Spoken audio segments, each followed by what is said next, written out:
आपण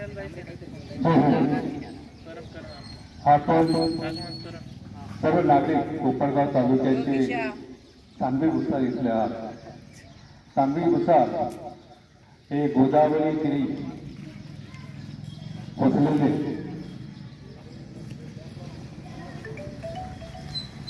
एक प्रगतशील गाव आहे।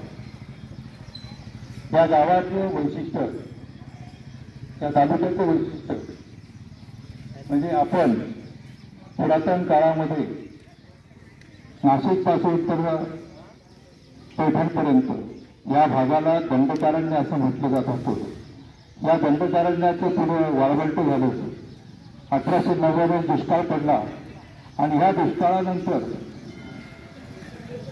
कोपरगाव तालुक्यामध्ये जीवितहानी झाली, प्राण्यांची हानी झाली आणि तत्कालीन ब्रिटिश सरकारने गोदावरी उजवा आणि गोदावरी डावा कालवा गाडा गटावरती बांधून आपल्या कोपरगाव तालुक्याला एक नवीन संजीवनी दिली आणि 100 वर्षापासून आपण या दोन्ही कालव्यांमुळे सुजलाम तालुका म्हणून महाराष्ट्राचा कॅलिफोर्निया म्हणून ओळखला जात होता। आता गेल्या 10-15 वर्षापासून गायकवाडीला पाणी जातो, नाशिकची इंडस्ट्री वाढली आणि आपली परिस्थिती वाईट होत चालली। 100 वर्षापासून पाणी मिळत होतं, पण आपण कोणीही हे पाणी अडवलं नाही, पाणी जिरवलं नाही, आपण झाडे लावली नाही आणि त्यामुळे आपल्या भागात 100 वर्षामध्ये कधीही पाऊस पडला नाही आणि पडत नाही। कोपरगाव तालुक्याच्या इतिहासामध्ये आपण अभ्यास केला तर 17 इंचापेक्षा जास्त कधीही पाऊस झालेला नाही।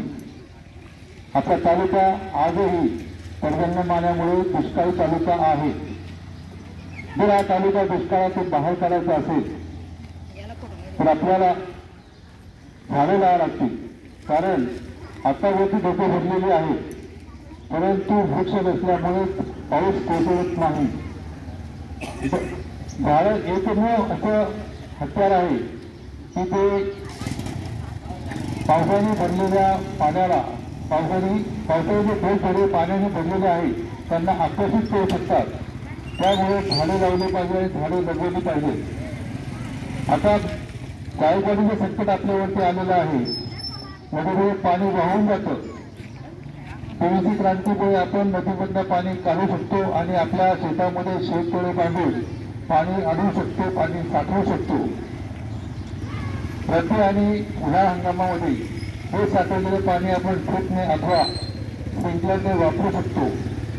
त्यामुळे प्रत्येक शेतकऱ्याने, प्रत्येक नागरिकाने काळजी घ्यावी। आपल्या गावात एकतरी वृक्ष लावला पाहिजे, तो संगोपन केला पाहिजे।